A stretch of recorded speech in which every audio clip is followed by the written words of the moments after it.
Aptitude aptitude क्या है? ये हर एक इंसान की अपनी एक स्किल है कि वो इस फील्ड में अच्छा है, थोड़ी सी ट्रेनिंग करेगा, सीखेगा तो और भी बेहतर कर सकेगा लाइफ में। तो aptitude refers to a natural ability for learning a particular type of activity. मतलब कोई स्किल सीखने के लिए या कोई एक्टिविटी को सीखने के लिए उसके अंदर वो नेचुरल एबिलिटी है कि वो अच्छे से सीख सकता है उसे। एप्टीट्यूड इंडिकेट करता है a person's potential to develop skill. मतलब इस इंसान में पोटेंशियल है कि ये स्किल ये डेवलप कर सकता है। और acquire knowledge in a specific area such as, जैसे कि कुछ लोग मैथमेटिक्स में अच्छे हैं, म्यूजिक में अच्छे हैं, कुछ एथलेटिक्स में अच्छे हैं, तो ये उसका एप्टीट्यूड है कि ये इंसान इस फील्ड में अच्छा है, थोड़ी सी ट्रेनिंग करेगा तो अच्छे से सीख जाएगा। It may be an natural talent और an acquired ability. It may be a natural talent होगा इसमें, एन नहीं, या तो ये नेचुरल टैलेंट है या एक एक्वायर्ड एबिलिटी है। पिंगम 1937 में इन्हें डिफाइन किया एप्टीट्यूड क्यों। Aptitude refers to those qualities, aptitude में वो क्वालिटीज़ हैं characterising a person's way of, जो क्वालिटीज़ हैं वो करेक्टराइज करते हैं कि पर्सन का बिहेवियर कैसा होगा, which serve to indicate how well he can learn to meet and solve a certain kind of problem. जी मतलब उसका बिहेवियर कैसा है, वो सारे ये चीज़ें बिहेवियर ये सब चीज़ शो करता है कि वो कितने अच्छे से तरह से learn to meet and solve a certain kind of problem, वो प्रॉब्लम को कितने अच्छे से सॉल्व कर सकता है, समझ सकता है कि सिचुएशन क्या है और उसे सॉर्ट आउट कैसे करना है। मतलब उसके अंदर ऐसी क्वालिटीज़ हैं, तो ये क्वालिटीज़ उसका बिहेवियर दिखाता है कि वो प्रॉब्लम को कैसे सॉल्व करेगा, मतलब उसका एप्टीट्यूड कैसा है उन चीज़ों को लेके।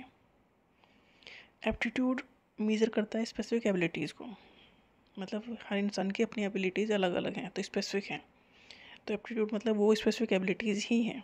Aptitude help an individual to learn faster, जिसमें जिस चीज़ को लेकर एप्टीट्यूड है, जैसे कोई म्यूजिक में अच्छा है तो उसे अच्छे से सीखेगा, वो कोई क्रिकेट में अच्छा है तो वो क्रिकेट अच्छे से सीखेगा।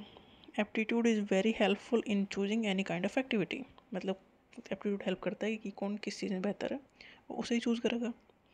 Aptitude can be measured by using standardised test, aptitude को मेजर कर सकते हैं बाय टेस्ट के थ्रू। Aptitude tend to be relatively stable over time, मतलब टाइम के साथ ही ख़त्म नहीं होता, एप्टीट्यूड रहता है, but can also evolve with age के साथ वो इवोल्व हो सकता है विद एज, एक्सपीरियंस और ट्रेनिंग। मतलब एप्टीट्यूड ऐसा नहीं है ख़त्म हो जाएगा एज के साथ, वो रहता है, स्टेबल है।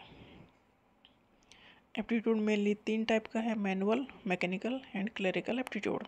Manual aptitude it refers to ability to skilfully use one's hand, मतलब अपने आप हाथों को इस तरह से यूज़ करते हो काम करने में, कोऑर्डिनेशन कैसा है, and perform task that require fine motor skills, में जिसमें फाइन मोटर स्किल चाहिए उनमें अच्छे से यूज़ कर पा रहे हो। The ability to synchronise hand movement with, जैसे कि डांसर हैं, with what the eyes are seeing, मतलब हाथों का आंखों का मूवमेंट सिंक्रोनाइज हो रहा है, तो ये एक एप्टीट्यूड है, हर किसी में ये है नहीं। Being able to notice and correct minute detail in a task, मतलब वो जैसे हैंड डांस है, डांस फॉर्म जिसमें हाथों के मूवमेंट पे ही फोकस होता है, एक्सप्रेशन पे ही फोकस होता है, तो इसमें कोऑर्डिनेशन बढ़ाना का जो एप्टीट्यूड है। नेक्स्ट है मैकेनिकल एप्टीट्यूड, मतलब कोई मशीनों के साथ अच्छा है, उससे कुछ लोगों को इंटरेस्ट आता है मशीनों के साथ कि कैसे बनी हैं, क्या काम करती हैं। It refers to the ability to understand and work with mechanical concept and principles. It involve the capacity to comprehend how various machine and tools operate, कैसे मशीन और टूल्स कैसे ऑपरेट होते हैं। How different mechanical system are constructed, कैसे construct किए गए हैं, and how they function together, और कैसे वो बनाए गए हैं, कैसे ये काम करते हैं मशीन। तो कुछ लोगों का इंटरेस्ट उसमें होता ही, जैसे कि इंजीनियर्स हैं। नेक्स्ट क्लरिकल एप्टीट्यूड, जैसे क्लर्क का काम होता है ना ऑफिस के एडमिनिस्ट्रेशन में, वो aptitude. It refers to the ability to perform task that involve managing and processing information. कोई अच्छा होता है ना कि उसे फाइलों को मैनेज करना है एक्यूरेटली और एफिशिएंटली, तो उसका ये काम है। ऑफिस का जो एडमिनिस्ट्रेटिव स्टाफ है वो है, उसमें ये एप्टीट्यूड होता है। This aptitude is essential for administrative and office related work, ये किसी चीज़ में अच्छे हैं, ऑफिस के काम में, performing calculation, understanding written instruction को समझना, ईमेल कंपोज करना, रिपोर्ट बनाना। Individual with high clerical aptitude often found in roles, किस रोल्स में जल्दी ये पाए जाते हैं, एडमिनिस्ट्रेटिव असिस्टेंट होते हैं, ऑफिस के क्लर्क होते हैं, डाटा एंट्री ऑपरेटर होते हैं। तो जिसमें क्लरिकल एप्टीट्यूड होता है वो है ऑफिस का एडमिनिस्ट्रेशन जो स्टाफ है वहाँ ज़्यादा अच्छे से रोल निभाता है। कुछ अदर टाइप के एप्टीट्यूड भी हैं, जैसे कि जर्नल लर्निंग एप्टीट्यूड, मतलब किसी में लर्निंग का एप्टीट्यूड अच्छा होता है। It refers to the overall capacity to learn, understand and think logically. कुछ अच्छे होते हैं चीज़ों को समझने में, प्रॉब्लम को सोल्व करने में और अच्छे डिसीजन लेने में। कुछ का वर्बल एप्टीट्यूड अच्छा है, बातचीत करने में कुछ लोग अच्छे हैं। It refers to the ability to understand, use and communicate effectively using language. Language को यूज़ करके वो अच्छे से कम्युनिकेट कर सकते हैं, तो कुछ लोगों में ये एप्टीट्यूड है। This aptitude is crucial for task that involve reading, writing, listening and speaking. कुछ का न्यूमेरिकल एप्टीट्यूड मतलब मैथमेटिकल कैलकुलेशन में कोई लोग अच्छे होते हैं। It refers to the ability to work with numbers and perform mathematical calculation. कुछ मैथ में अच्छे हैं तो न्यूमेरिकल एप्टीट्यूड उनमें है। This involve quantitative analysis, problem solving and data interpretation. कुछ का रीजनिंग एप्टीट्यूड अच्छा है, लॉजिकली थिंक करते हैं। It refers to an individual's ability to think logically and analyse situation and solve problem using rational thought process. मतलब logically सोचते हैं, वो ज़्यादा दिमाग लगाते हैं, दिमाग बहुत चलता है इनका रीजनिंग एप्टीट्यूड वालों का। वो बड़ी बड़ी प्रॉब्लम को कट करके सॉर्ट आउट करने की कोशिश करते हैं,